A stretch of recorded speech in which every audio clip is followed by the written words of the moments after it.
actually a drama podcast, and we're going to fill you in on all the tea. That's too funny. Our family is exploding, not imploding. We kind of wanted to start off by just talking about the beauty of being from a big family, because I think there's a lot of like negative connotation with big families nowadays. Welcome. We're really glad you're here. Around our family, the door is usually open, the table's usually full, and somehow there's always room for one more. This podcast is about making room for faith, for family, for laughter, for the messy and the meaningful. It's about inviting you into our family culture and letting you experience the joy and chaos of a big family right alongside us. We're moms, daughters, sisters, and friends. All in different seasons of life, but we're all gathered around the same table. So pull up a chair, take a deep breath, and stay a while, because love multiplies when we make room, and there is always one more seat at the table. Hello, and welcome back to the Room for More podcast. I'm Noelle, the oldest. I'm Faith, second oldest. I'm Grace, third oldest. And I'm the fourth, Felicity. And I'm their mom, Patricia. And today we really just want to talk to you guys about everything big families. So speaking of big families, how is this big family doing? We've got a lot to catch up on. What? I said we've got a lot to catch up on. That's right. Well, it's probably been 24 hours since we've probably FaceTimed or touched Yeah, base with Even one I another. called you mom after 3 school FaceTimes today. from... Sorry. Wait, say that again, because I talked over you. I said I talked to mom after school today, so that was maybe 2 hours ago. And I missed a call from Grace. I missed a call And from I talked Sienna to and Mom. Felicity. And Grace and I are together in our call right now. And I talked to Felicity and Sweet Eden earlier today. Well, Eden was Yep. screaming in the background, but You That's still okay. talked. Yeah, so this she is got nothing something in for her us. eye. Oh, poor Edie. She got something in her eye. She Poor was playing with baby. my perfume this morning, and then she was in a lot of pain and freaking out, and her eye got super swollen and red. So Owen ended up having to come home and take her to the doctor because Rinse she was it. not doing well. Yeah. Wait, isn't that the second eye thing she's had recently? Yes, she just had something. I was like, is this her sign that she's gonna have bad eyes? I don't know, but That's super weird. Yeah. So Was did she they okay have or to not? no, they didn't say much. We just had looked it up, and it was get it out immediately, or they'll have chemical burns in their eyes. Oh So my I was God. terrified. So I called Owen, and I was like, you need to take her to the doctor, and he did. And they didn't really say much. They said everything looked okay. Just keep rinsing it, and yeah. So It's like all you can do with eyes, really. yeah, I know. That's why I was like, should we go to the eye doctor? I don't know, but we got to So figure it out. And nerve-wracking. I know it's a lot better now. So Well, That on was a my lighter day. note, Micah is 5 months old today. I Yay! cannot. Every time that you post one of his pictures, I'm like, how has another month gone by so fast? Yeah, I it's know. Truly. I totally agree. I know. I haven't even I know you're supposed to take those pictures on the day, but I just wait till it's convenient to take the pictures. So I need to do that. But I don't know. I've heard about the 4-month sleep regression, but ours must be hitting at 5 months because he was up every 2 hours last night. So I that's hope how that Eden was too. I'm kind of afraid, like you said, Felicity, that he's gonna associate waking up with feeding, and that hopefully he sleeps better tonight. But we'll see. You'll get through it. It will get better. Even if you have to wait 18 months like me. Yeah, Yeah. that's Now we're good. But that's okay. I don't think that'll be your situation because he was sleeping good before. So Yeah. Faith, back to your he's been a great comment. Your comment about taking the picture on the day. Mm-hmm. Well, I was lucky to get a picture a year. So I think you're doing pretty good if you have it within the next few days of his month. I definitely didn't have a picture of you guys every month. So Me either. And I only have 2 kids.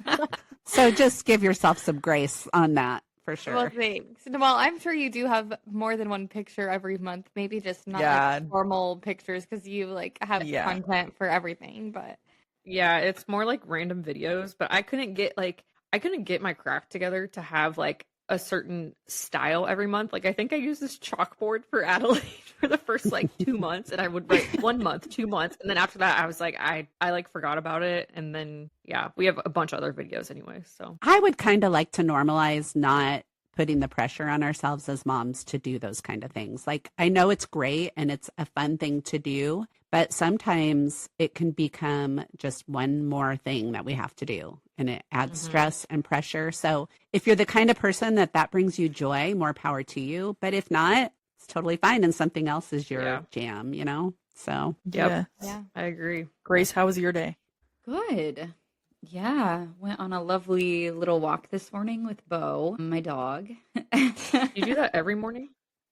I've just been kind of trying to have like, I don't know, with the time change, like shifting my walks to the mornings has just like worked better because it's usually dark by the time I get home from work. And I've also just been really enjoying that rhythm of like morning sunshine, first of all, and then feeling like I can slow down in the mornings as opposed to like waking up, going straight to work out. Like it just, yeah, I think in this season of like trying to just rest and be more present, it is a good way to like start off my day that way. Yeah, it helps a We lot like when the you're not rushing pictures. around. Yeah. I like the way that she sends pictures every once in a while in the morning. You and Bo.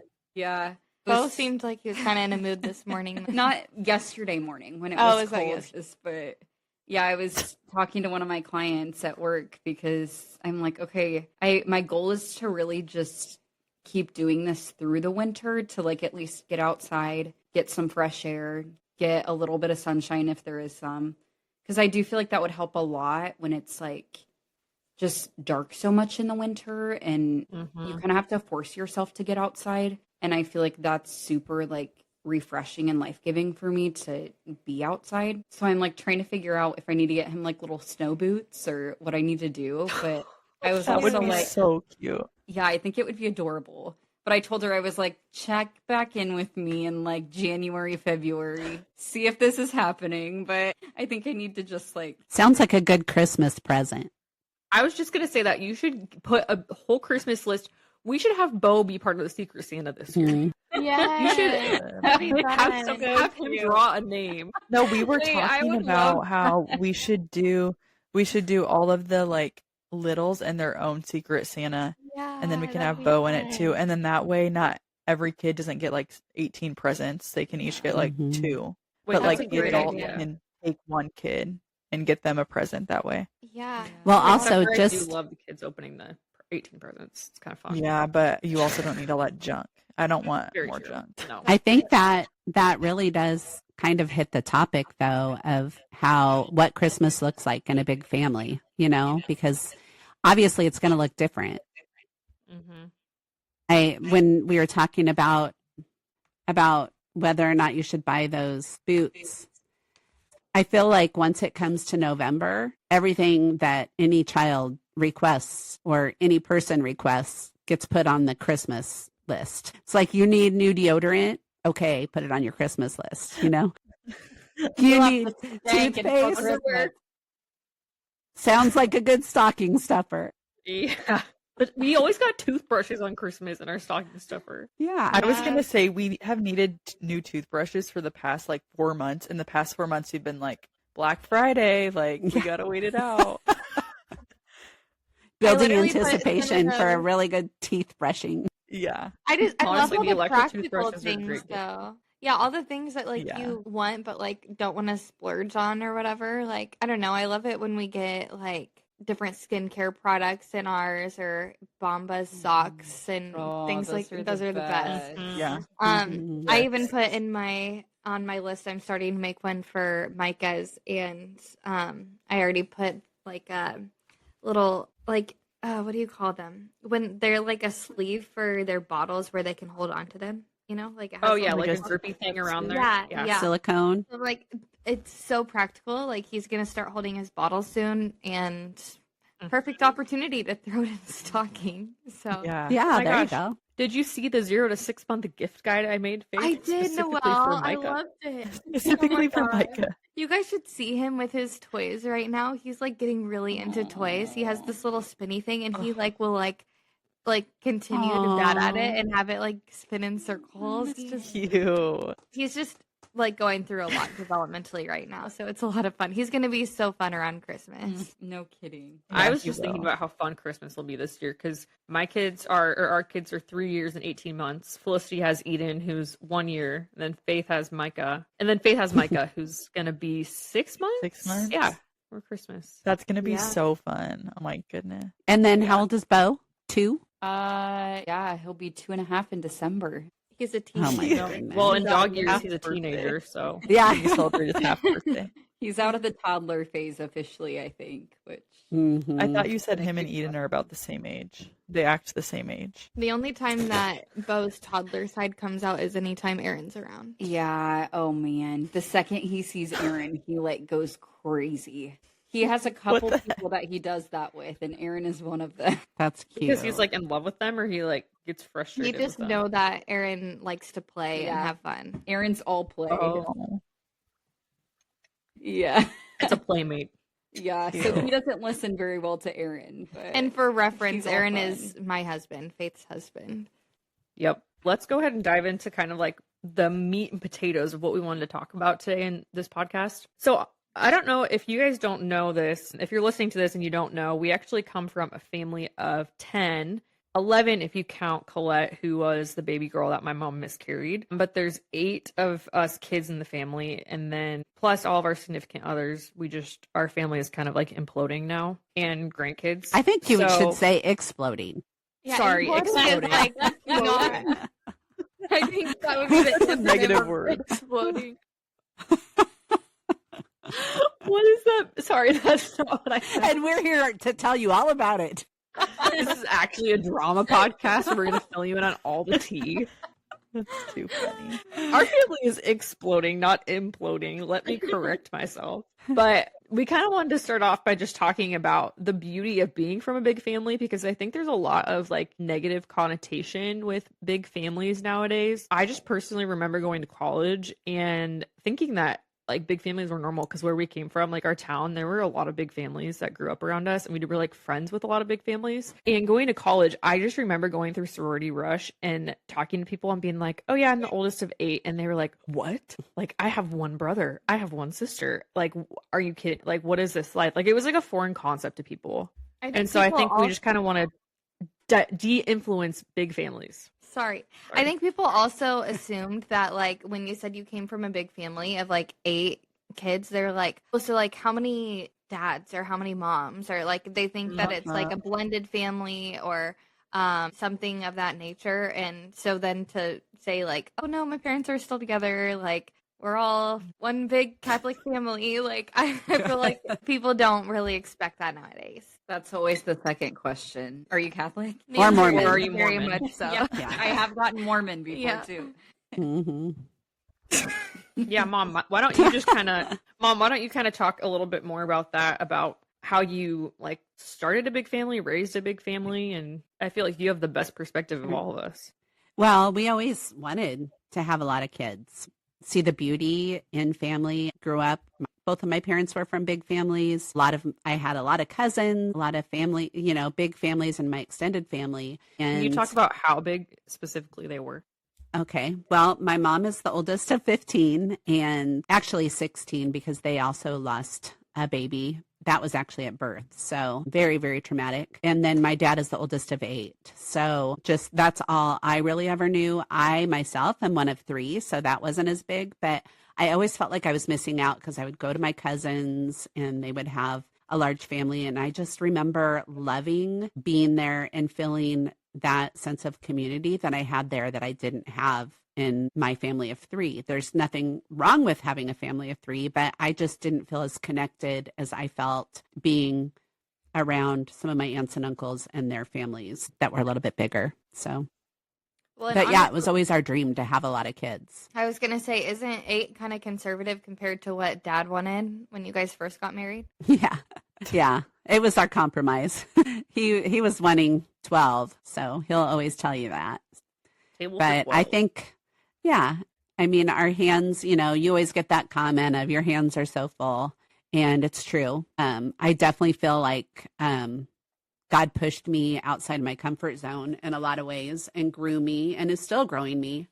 But my hands were nowhere near as full as my heart. And honestly, I feel like that's the beauty of it too, is like you said, it's exploding, and it's just amazing the capacity that our hearts have for that kind of community and love when it comes to family. So It's so true. And I feel like, Mom, you have set the tone beautifully for like being inclusive too of our significant others. Like they feel like they are one of our family members. Like I would consider like Austin, my husband, like he considers John Paul and Robbie our brothers as his brothers, you know? And like, I know that they feel like you've really adopted them into our family. So, well, I just think that is so important. And honestly, that wasn't hard. It just, I don't know. Maybe it's just the family dynamic that we have, but I just didn't, it's almost like there wasn't any other way to have it be. It just never, it just always felt right. I mean, I probably that's partly because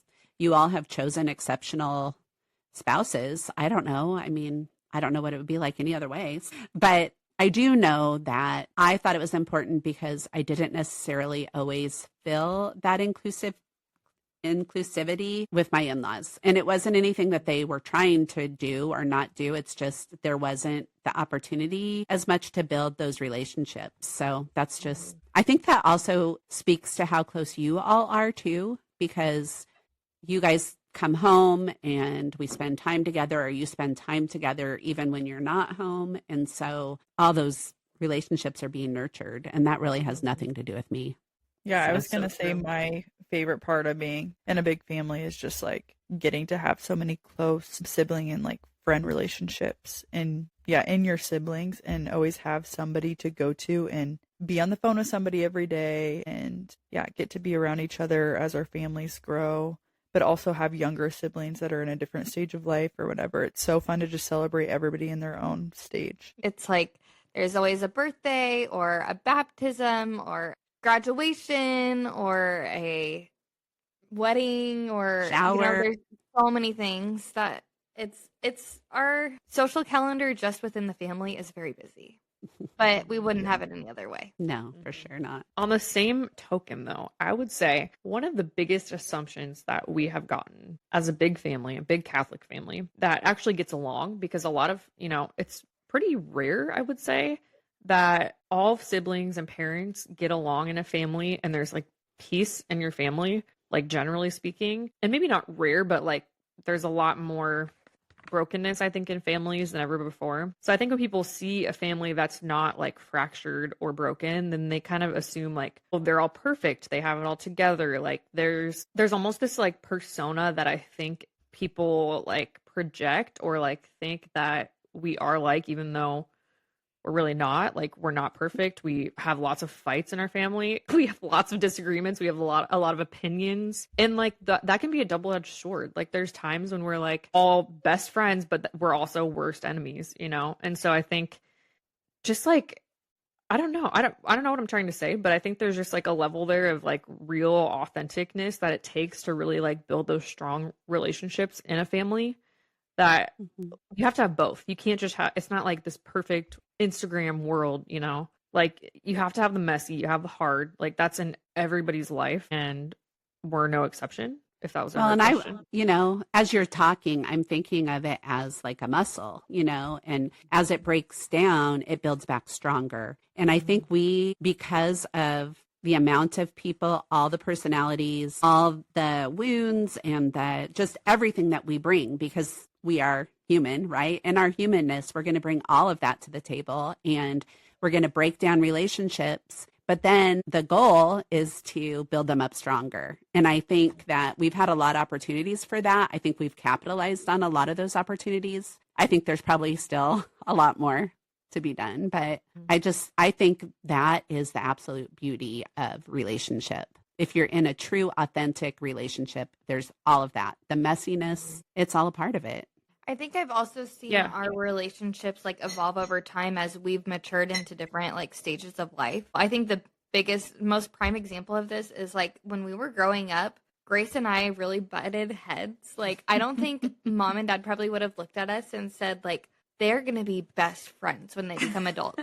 But like now we're neighbors and we spend like multiple nights a week together, and just like having dinner together is something that I really look forward to. And Grace has kept me sane through a lot of postpartum. So I feel like it's just like kind of seeing how our lives have evolved and we can support each other in different stages of life. And I feel that with like Noelle and Felicity, and how like we lean on each other for other things. Like we all bring different things to the table for each other, and everybody's like our own resource. I don't know. For one another, we know who's like, if you want somebody who is going to just like listen, you go to Felicity. If you want somebody who's going to tell you like what you're going to do next, you go to Noelle. If you go to somebody who you want to have like a really deep conversation, you go to Grace. And if you want somebody who's just going to like love you through it all and maybe give you the best advice, you're going to go to Mom. Like, I feel like you just have like your different person you go to for different things. And I think that's like the true beauty and richness in it all is we understand the background for each other. Like, you don't have to go through all of that and rehash it every time. They're just going to love you where you're at. And I think that's one of my favorite things of being in a big family. Well, and honestly, for me, our family has been somewhat redemptive because I didn't have a great family life growing up. And so to see how all these relationships work and have evolved, I just think it's beautiful to see what can happen if you're somewhat willing to open yourself up to that and to God's grace, because truly that's where all of the beauty comes from. So, Felicity, what are your thoughts? You're quiet over there. I'm just hanging out. I am excited to talk about our Christmas tradition. Take it away, Fly. Seriously, let's talk about our Christmas traditions. Okay. Well, I just saw on here one was traditions, and I was like, oh, we've got to talk about Christmas. But yeah, I think another amazing thing about being in a big family is just, building those traditions, because there's so many different opinions and so many different things that people want to do that it's easy to, we're constantly doing new things and just trying to welcome everybody's ideas, even though it's kind of overwhelming. But over time, have built a lot of traditions, and some of my favorites have to do around Christmas time. I, growing up, always thought that it was normal to have chili and cinnamon rolls for Christmas dinner. And dinner. That was just Christmas Eve, sorry. But yes, it was something that was so special to our family. But whenever we'd like bring it up to other people, they'd be like, that's weird. And I was like, oh, well, that's what my family does. Especially we were the opposite. Nebraska. Yeah. Like if you're outside of Nebraska, that's weird. Yeah. If there's people listening from outside Nebraska, they're like chili and cinnamon rolls any day. What? Like, what is that? And to them, I would say, like, when do you just eat a cinnamon roll? We only really have cinnamon rolls when we have chili. That's true. That is true. That is interesting. What are some of your guys' favorite traditions in our big family? My favorite tradition was on Sundays. I really appreciate it. And I'm like working on incorporating this into my family today. Everybody's nodding like, oh, I know what you're going to say. Just how we like had such a restful Sunday, and really I feel like we kept the Sabbath day like holy in a way that is kind of forgotten about a lot of times in our culture now. And honestly, I'm the first to raise my hand and be like, I don't do that great all the time either. But anyways, when we were growing up, it was great because we would go to mass in the morning, and then we would go out to eat as a family, or we would like order like takeout and bring it home and eat, usually Chinese food that I didn't like. Not usually Chinese food or because Mexican. You didn't like it. Noelle wouldn't even go into the restaurant. She refused to smell it. I had a weird sit at the table like we were eating Chinese. No, well, I can't tell you when you went to college how much everybody was like, we're going to El Puerto. There's nobody's going to protest as soon as you went to college. Bring on Hunans. No one's going to protest, babe.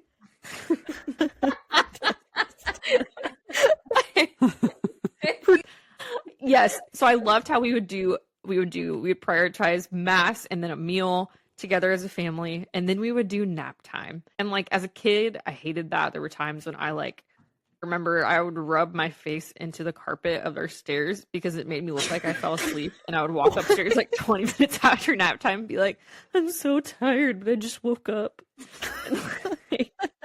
Then my parents would make me go back to bed. You didn't even have to do that. You just had to wait until Mom went to take a nap. And then you could go watch football or Back to the Future or Jurassic Park with Dad, and he wouldn't care. As long as you were quiet. As long as Mom got her good nap, which now being a mom, I agree with. As long as everybody else lets me nap, I'm fine. If Mom ain't happy, ain't nobody happy, right? That's very true. Mom set the tone. But yeah, I just appreciated how we had a very restful Sunday. And I don't remember growing up ever doing like sports on Sundays. And granted, like now that's more of a thing just because of like the way sports have changed and evolved over time. But it just felt like a very like restful day, and we never really had anything to do that I remember. So that was probably my favorite tradition, is just relaxing Sundays. Yeah.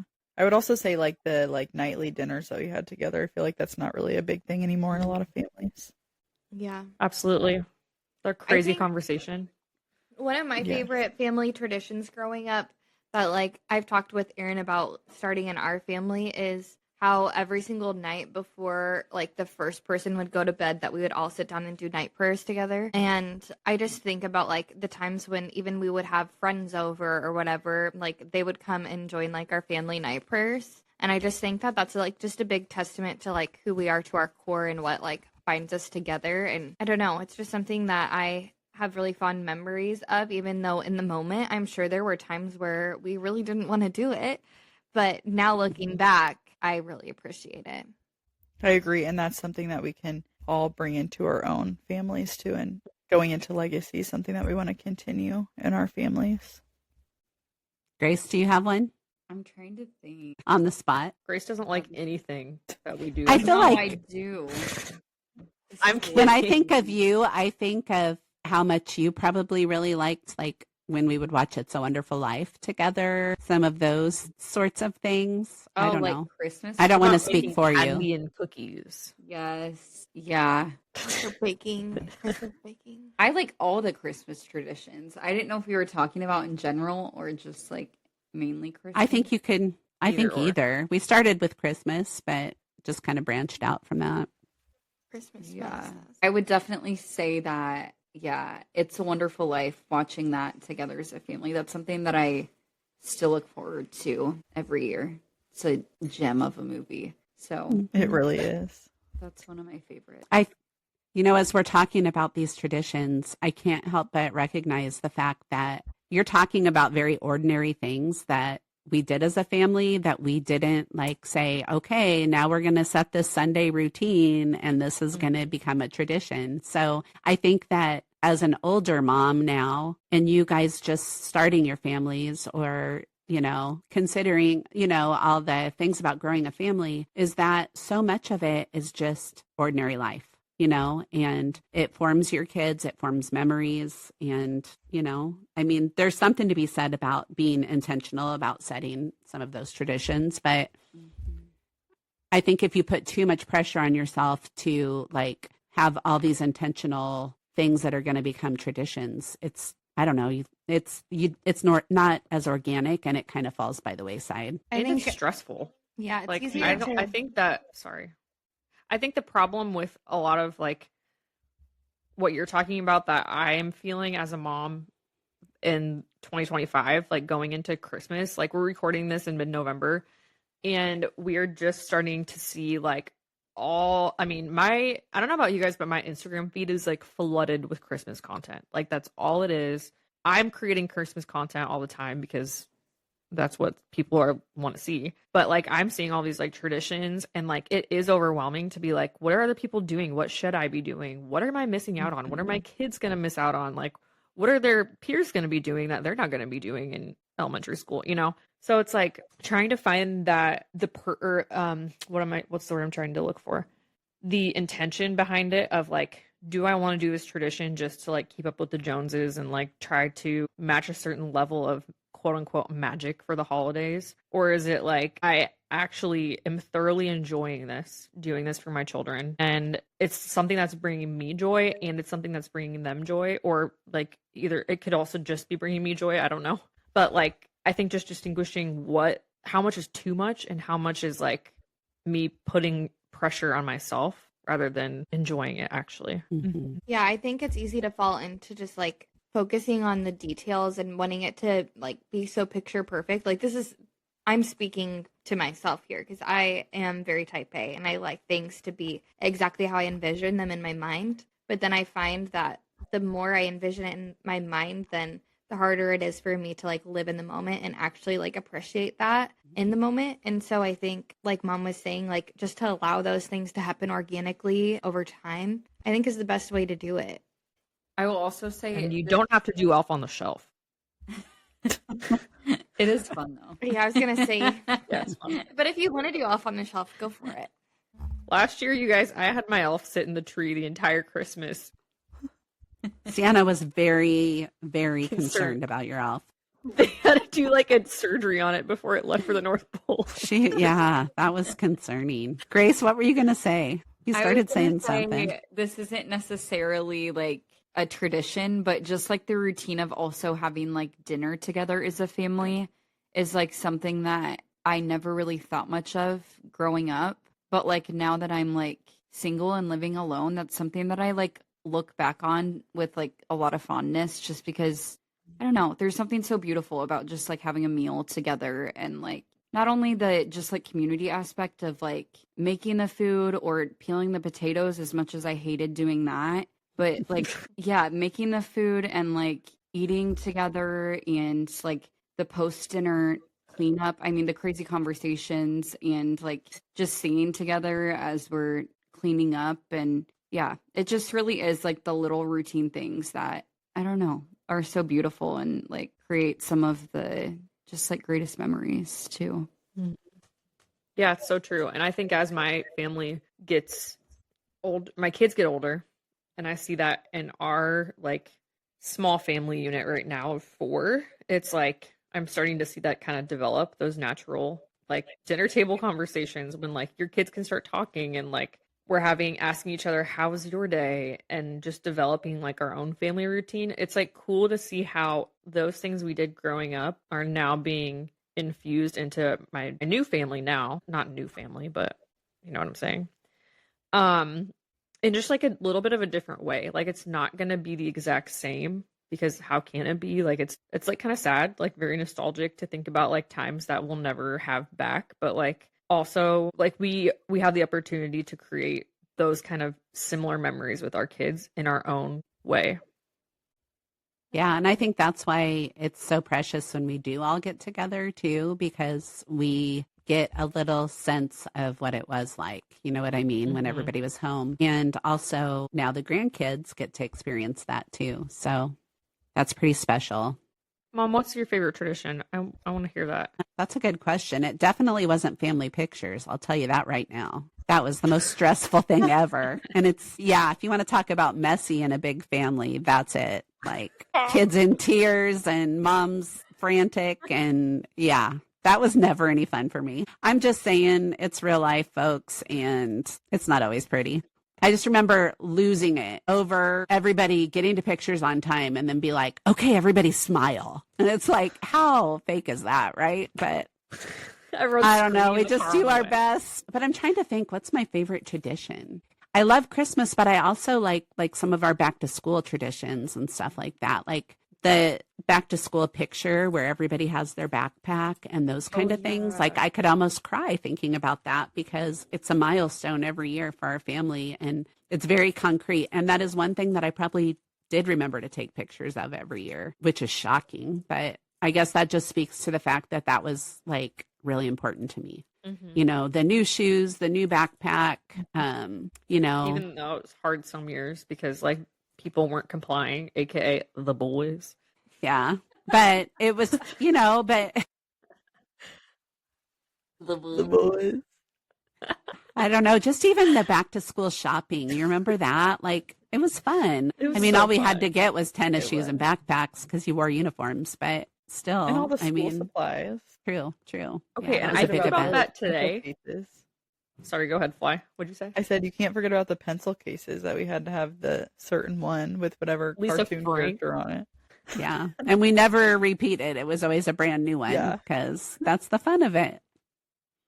Like, I just see some of those pictures of us growing up when we're like all wearing like matching dresses and our hair is like done all cute. And I remember like every time we went to mass, that is kind of one of our traditions. We were like told growing up like that you don't wear jeans to mass. And so like we would be wearing like dresses every time that we went to mass. Yeah, I'm just think about how I probably never did my own hair until I was in middle school, which is kind of shocking, but it's because mom did all of our hair. So like, how the heck did you do that?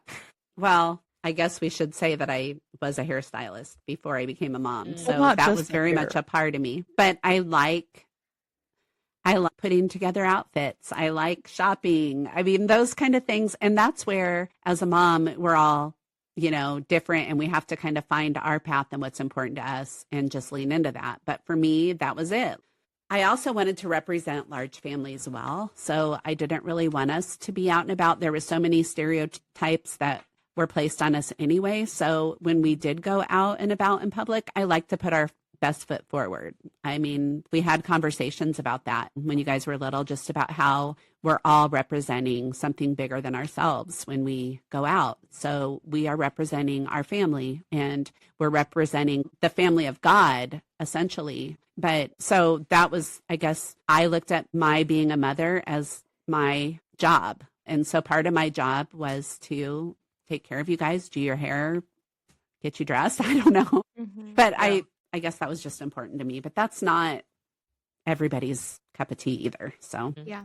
Yeah, honestly, I loved that we did that, but I just am amazed looking back, as right now I have one little one at home, and I feel like getting myself ready and out the door is so much more of a task nowadays. And I also wonder, like I don't know, transitioning into the new motherhood, I wonder how, like, when you have 8 kids, I know that you always have said that after you had 3, it got easier from there, but just thinking about, like, having one right now and how little of time Aaron and I really have to spend together at the end of the night. Like, how did you and Dad stay, like, I don't know, what would be the right word for that? Like, how did you guys keep your marriage alive and connected, even, like, amidst all the chaos of having 8 kids? We definitely, I remember when Noelle was like maybe 6 months old, talking about, like, what's this going to look like? How are we going to do this? And that's why we always prioritize bedtime and a whole nightly routine after dinner, so that we could get our kids to bed and then focus on each other. So definitely we had to be intentional about that. But that was something early on in our marriage that we just decided was not negotiable. And so, yeah, we were pretty strict about bedtime and stuff like that. But we always looked at it as whatever we can do for our marriage is going to, in the end, benefit our kids too. It might have caused like some issues with kids not wanting to go to bed or whatever, but in the end, the parent always knows what's best, right? And kids need rest, but also parents need rest. And everybody's just happier if we get a break and we can rebuild together. So, and then our circadian rhythm was in check too. There you go. The other thing I was going to say, Faith, is that you say you and Aaron don't have time at night now, but like the truth is you're in the very thick of it. And when Micah does have more of a consistent routine, you will have more time together in the evening. Mm-hmm. I think it kind of ebbs and flows, at least from the last 3 years of motherhood. Like, that's one thing that I feel like we've gone through seasons where we have like 0 time together at night because our kids are on different sleep schedules, or like babies don't sleep consistently. And so it can be frustrating, but and then by the time you finally get them down, then you have to clean up the house and there's other things to do. Yeah, exactly. And then by that time you have like 20 minutes together total, and then you're like, we need to go to bed. Otherwise we're going to be exhausted tomorrow. But it does get better. Like now our kids will go to bed at like 7:30 and we have like 2.5 hours together at night. We go to bed kind of late, but I feel like we always kind of had an infant that was still up with us, but we could still have conversation and things like that because the infant usually went to bed when I went to bed. So, but we would have the older kids in bed. And I really do think that right now, when you all have such little kids, it is the hardest season, because eventually it's going to get to the point where you have help with after dinner cleanup. You can kind of reset the house as a family, and many hands make light work. So, you can get some of that stuff done and it doesn't all fall on Mom and Dad, in the evening. So just be patient. You'll get there, but it's a struggle when they're all little. Yeah, I also remember you and Dad prioritizing having like a date night consistently. Did you ever like have a certain schedule or routine with that, or did you feel like there were seasons where you were better at it than others?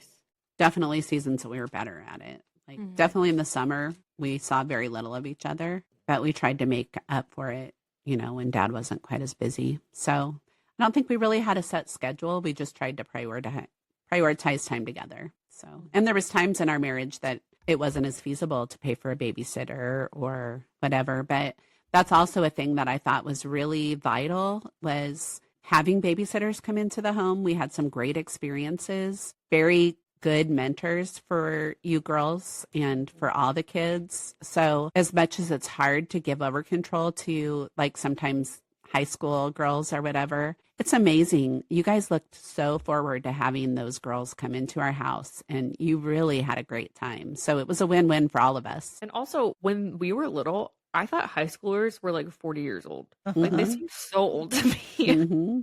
And now I'm like, oh, they're babies.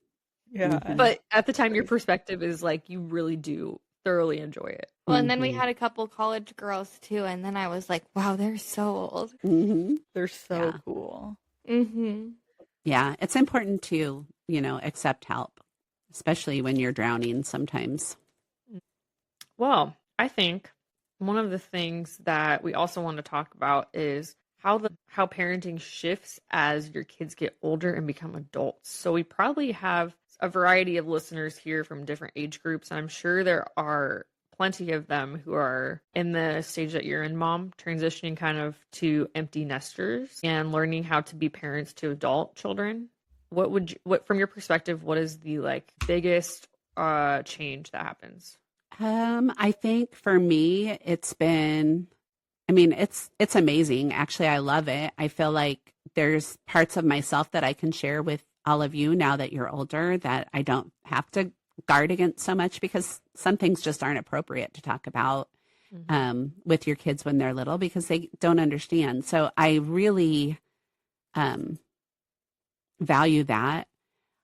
I think it's a process of learning together how to navigate that, like along with your kids. There's obviously relationships shift as your kids get older because they Say have that one more time.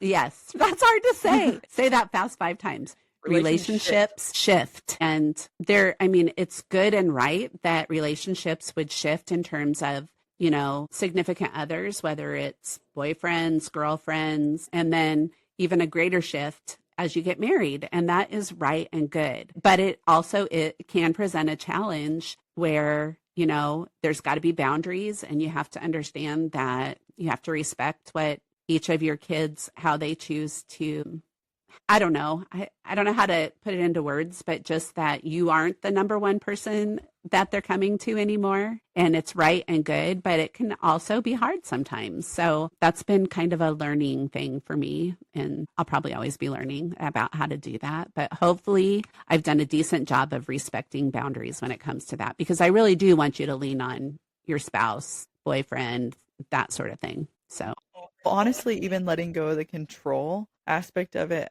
as letting somebody come take care of your child, like Mom was saying, but thinking of all the years ahead and how much control you have to release as time goes on.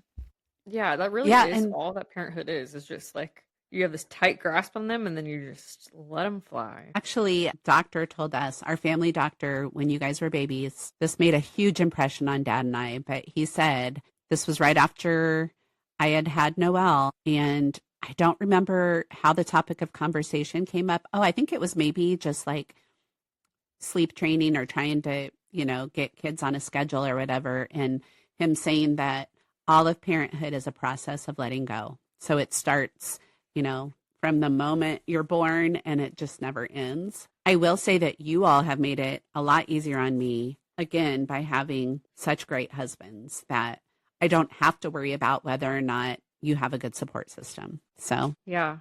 And I would say too that, Mom, I think you have done a great job of respecting boundaries. And there's one thing that kind of sucks, I might even say, about being a parent is that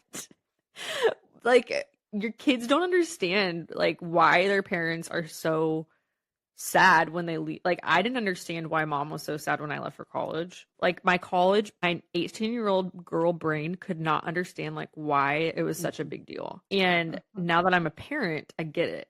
But that's almost the biggest catch-22 of being a parent, is that your kids will not get it until they're in the same situation.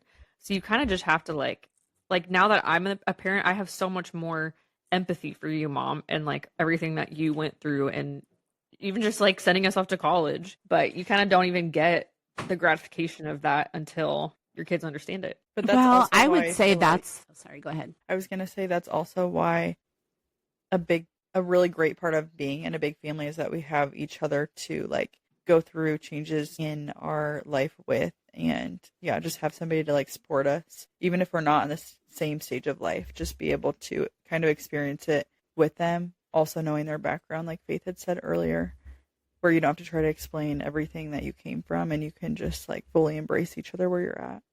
I was going to say too, as far as like you understanding where I'm at as a parent isn't really, and it wasn't ever your job to do. You know what I mean? That's where making room for friends is so important, because I had friends that were experiencing the same thing and I was able to get support from them. So, you know, it means a lot to me that there's things that you recognize now as an adult, but I never expected you to understand that. You know what I mean? And Right. of course you wouldn't, but luckily I have a good community of people that support me outside of that, and which I think in general makes people just more well-rounded and happy when, you know, you have the appropriate people that can, you know, you can go to and have those conversations. It's the importance of You guys friendship. hear more about it now that like your brother just went to college, because, Yeah. you know, I feel like it's appropriate for me to share it, but I feel yeah. like I'm sure the little also- kids knew. I think there's also like we can relate more now that we grew up with, like, in my mind, like the boys are still who they were when they were like 5 and 6 years old. And so like I feel like I can relate with you more now. Like we can empathize with you because like we still see them as those little boys, and now they're in college, Mhm. and it's like, whoa, like what Where did like, time go? yeah, what is that, like a time warp or a mind warp? What's the right word there? Whatever that Time is. I was going to say time Mind warp. warp. Yeah, it's just like it's crazy. Just remember that like our funny like where's it at video. That we What? like that's the video where they have that where's it at where there's like the wasp. I don't know if you remember that video in a while. That's in the But, backyard with their friends. Yes, it's like that's the stage that they are in my mind. And so for me to think that they're like in college and like dating girls and like doing like I don't know, treating Male stuff.